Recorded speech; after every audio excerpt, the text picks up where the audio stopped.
ভাৰতৰ একাংশ মুছলমান মানুহে বাংলাদেশ আৰু পাকিস্তানৰ এজেণ্ট হৈ কাম কৰি আছে। তেওঁলোকৰ লক্ষ্যৰ উদ্দেশ্য এটাই অসমকে ধৰি সমগ্ৰ ভাৰতবৰ্ষখনক তেওঁলোকে ইছলামিক ৰাষ্ট্ৰ বনোৱা আৰু তাৰ কাৰণে তেওঁলোকে কাম কৰি আছে। আৰু এই ক্ষেত্ৰত আমি দেখা পাইছো জমিয়ত উলেমা ইন হিন্দে হাত উজান দিছে। যোৱাকালি আপোনাৰ সৈয়দা হামিদে অসমলৈ আহি দেশদ্ৰোহী মন্তব্য আগবঢ়াইছে। আচলতে এইবিলাক মানুহক চৰকাৰে মুকলি আকাশত ৰখোৱাটোৱে ভুল হৈছে। এওঁলোকক গুলিয়াই মাৰিব লাগিছিলে। অসমৰ আভ্যন্তৰীণ বিষয়সমূহ তেওঁলোক মাত মাতিবলৈ অধিকাৰ কেনেকৈ পালে? অসমৰ আভ্যন্তৰীণ বিষয়সমূহ তেওঁলোকে কি কাৰণে মাত মাতিব?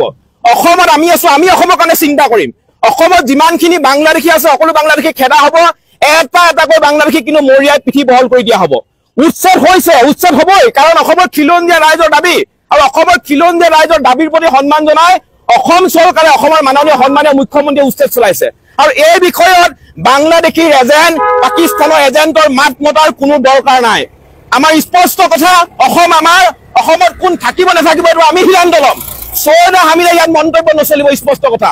দ্বিতীয়তে যোৱাকালি যিখন সভা দিয়া হৈছিলে এই সভাখনত আমি গম পাইছো যে অসমৰ এজন সাংসদ অজিত ভূঞাই কিন্তু আগভাগ লৈছিলে। গতিকে এনেধৰণৰ দেশদ্ৰোহী মন্তব্য দিয়া এগৰাকী ব্যক্তিৰ লগত যেতিয়া অজিত ভূঞা আছে, আমি সমগ্ৰ উজনি অসমত অজিত ভূঞাক আমি নিষিদ্ধ ঘোষণা কৰিছো। অজিত ভূঞাক যেতিয়া আমি দেখা পাম কিন্তু আমাৰ সংগঠনৰ কৰ্মীসকলে কিন্তু বেয়া ব্যৱহাৰ কৰিব, স্পষ্ট কথা।